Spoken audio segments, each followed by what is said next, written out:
Much, Steph, and of course, groovy little thing and Rockaway. Get some embarrassed for everybody. I like it. All right, Amanda Leduc's latest novel. It's called The Centaurs Wife. It's so well done. It's a beautiful dystopian novel. Tackles the themes of disability, climate change, and even a little bit of magic sprinkled in there. Its project was recently released in all accessible formats, so everyone can read and enjoy it. Amanda's joining us this morning to discuss a project like this and how others can continue to make space for print disabilities in publishing and her push for more diverse representation in literature. Amanda, good morning. Thanks for joining us.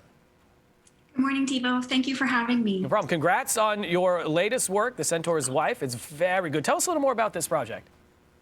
So The Centaurs Wife is a post-apocalyptic novel mixed with fairy tales. And it's essentially about a group of survivors who come together after a meteor shower has decimated the planet, and about the ways in which they look to survive the disaster by finding community. And there's magic, and there are also centaurs involved. And they have a particular connection to one of the protagonists, whose name is Heather.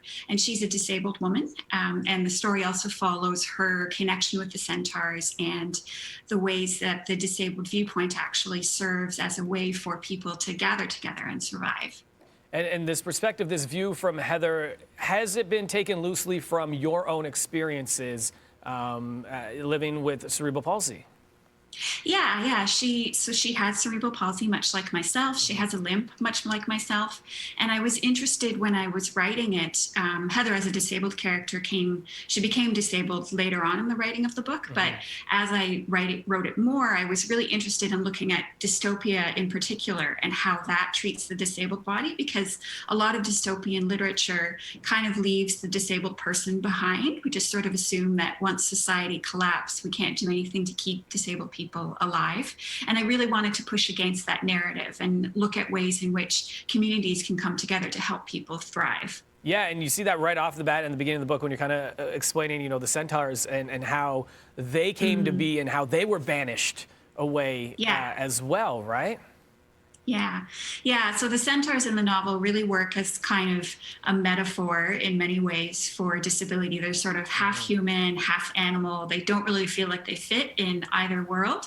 And part of the journey of the novel is about the centaurs and the human characters sort of coming to recognize their bits of shared humanity and shared strife and shared struggle, and how they can all become stronger through working together and just kind of, doing the difficult work of surviving together. I'm excited to see. I can't even do any spoilers because I haven't finished it. I got partway through this weekend, so I'm excited to finish it off. But it is so well done, and you explained that it's accessible for all. Now, what does that mean when it comes to a book?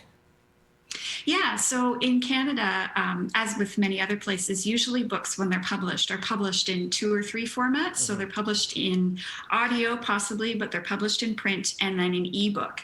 But this leaves a large segment of the population out. So there's around just under 10% of the Canadian population has a print disability. So that means they maybe can't hold a physical book, or, they are deaf or blind or visually impaired, and for whatever reason can't see or hear a book. So there are 2 organizations in Canada, the Centre for Equitable Library Access and the National Network for Equitable Library Service, and they create accessible versions of books. So they create them in Braille, they create them in what's called daisified audio and daisified EPUB, which means that those books are accessible to people with various print disabilities.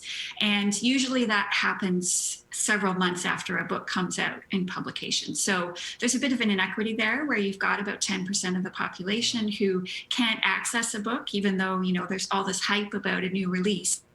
They can't get it until it's available in the format that they can access. So with The Centaurs Wife, Penguin Random House, Nels, and Sela worked together to create accessible versions of the book so that everything was ready when the book was initially released. So now anyone can read it who wants to, which is really lovely. And I'm really pleased to be a part of that kind of change. And I hope that other publishers and other writers really take it upon themselves to advocate for this kind of equity in publishing. I love it. I think it's so great. Your work is great. And of course, this is now, helping to break more barriers and get things into people's hands, and that they are able to take in these great projects and this great art that we have in this country. So AmandaLeduc.com is where you can see more information on Amanda's work. And The Centaurs Wife is available now. Thanks so much, Amanda. Thank you so much. Have a great day. Thanks, you too. And coming up, we're talking about The Bachelor, and there's a huge announcement tonight on the show.